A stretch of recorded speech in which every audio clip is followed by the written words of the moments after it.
Saudari-saudaraku yang terkasih, berjumpa kembali bersama saya Inspirasiku di Antara. Renungan harian Rabu 21 Juni. Hari ini kita bersama seluruh gereja Katolik memperingati Santo Aloysius Gonzaga, seorang biarawan. Semoga kita bersama keluarga, komunitas kita, selalu dalam keadaan baik, sehat, dan tetap bersemangat.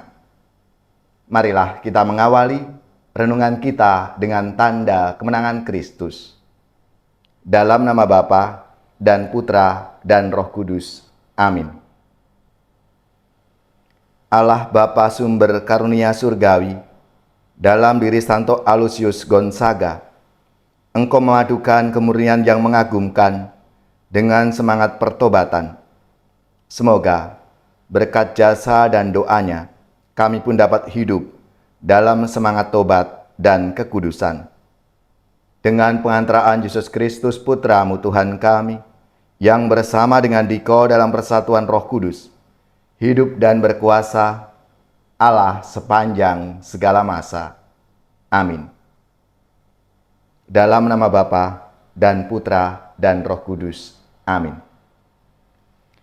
Inspirasi kita hari ini dari Injil Suci menurut Matius bab 6 ayat 1-6, dilanjutkan ayat 16-18. Marilah kita siapkan kitab suci kita masing-masing. Kita akan membaca bersama-sama lalu merenungkannya. Dalam khotbah di bukit, Yesus berkata, "Ingatlah, jangan kamu melakukan kewajiban agamamu di hadapan orang supaya dilihat mereka. Karena jika demikian, kamu tidak beroleh upah dari Bapamu yang di surga. Jadi, apabila engkau memberi sedekah, janganlah engkau mencanangkan hal itu seperti yang dilakukan orang munafik di rumah-rumah ibadat dan di lorong-lorong supaya mereka dipuji orang. Aku berkata kepadamu, sesungguhnya mereka sudah mendapat upahnya. Tetapi, jika engkau memberi sedekah, janganlah diketahui tangan kirimu apa yang diperbuat tangan kananmu. Hendaklah sedekahmu itu diberikan dengan tersembunyi, maka Bapamu yang melihat yang tersembunyi akan membalasnya kepadamu. Dan apabila kamu berdoa, janganlah berdoa seperti orang munafik.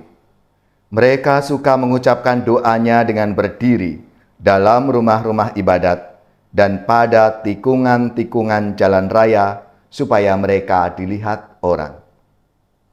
Aku berkata kepadamu, sesungguhnya mereka sudah mendapat upahnya. Tetapi, jika engkau berdoa, masuklah ke dalam kamarmu, tutuplah pintu, dan berdoalah kepada Bapamu yang ada di tempat tersembunyi. Maka Bapamu yang melihat yang tersembunyi akan membalasnya kepadamu. Dan apabila kamu berpuasa, janganlah muram mukamu seperti orang munafik. Mereka mengubah air mukanya supaya orang melihat bahwa mereka sedang berpuasa. Aku berkata kepadamu, sesungguhnya mereka sudah mendapat upahnya.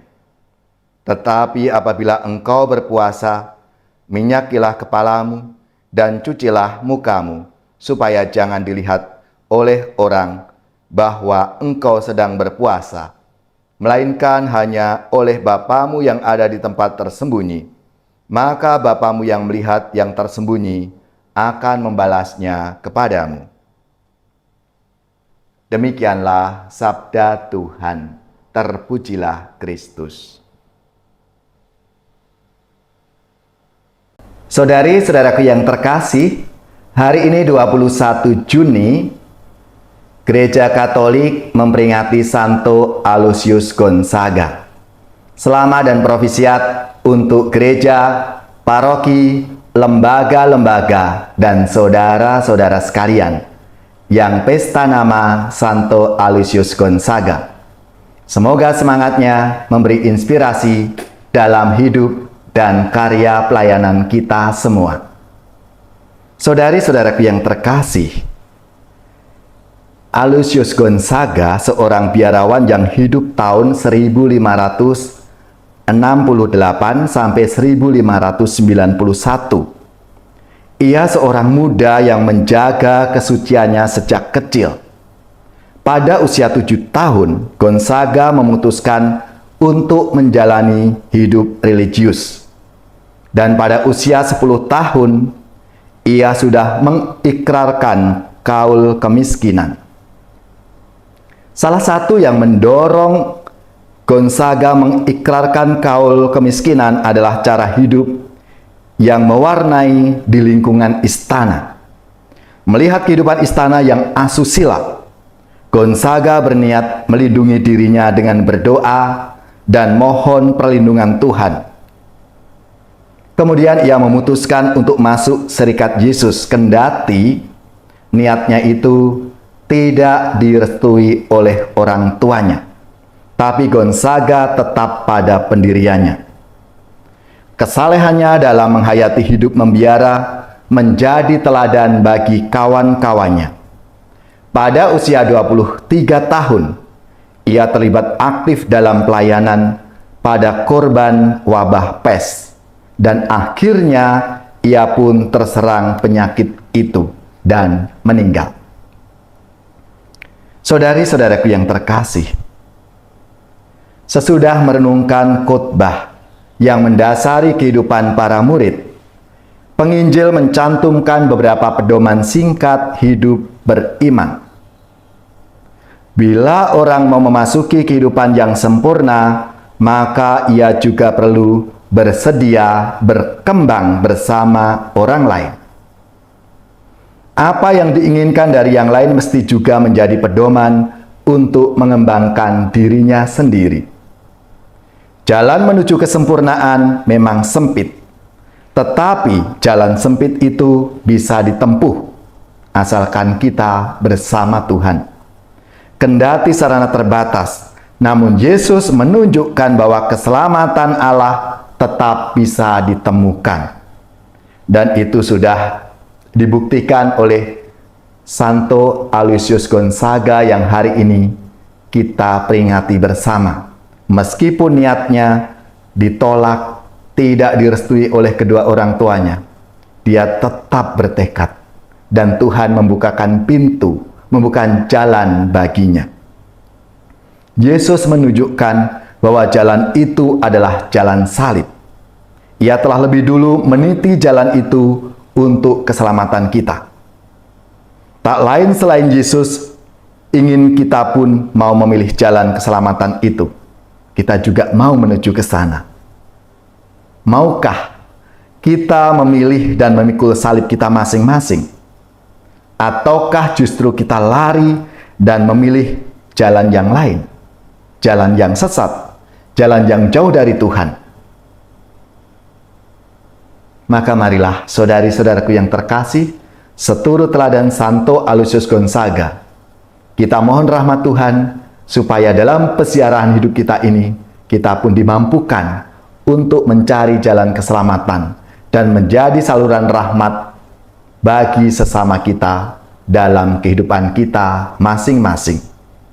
Ya Tuhan, curahkanlah Roh Kudus-Mu senantiasa dalam diri kami, sehingga kami mampu bertindak sesuai dengan kehendak-Mu dan membahagiakan sesama kami dalam kehidupan sehari-hari.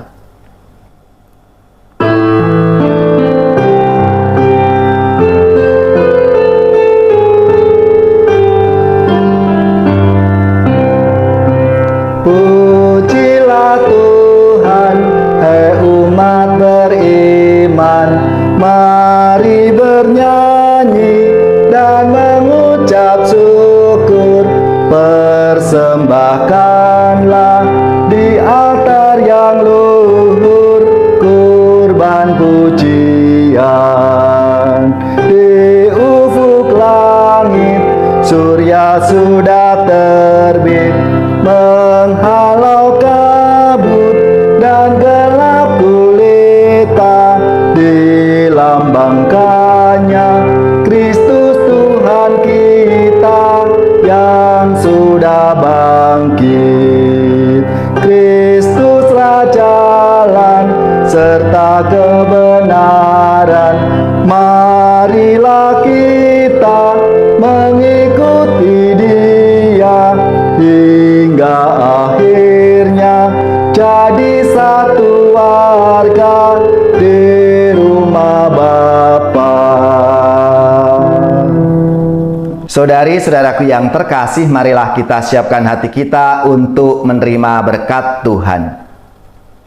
Semoga saudara-saudari sekalian, keluarga-keluarga komunitas kita, orang-orang yang kita doakan, mereka yang sakit, yang menderita, seluruh tugas, belajar, pekerjaan, usaha, serta karya pelayanan kita, dibimbing, dilindungi, dan diberkati oleh Allah yang Maha Kuasa, Bapa dan Putra dan Roh Kudus. Amin.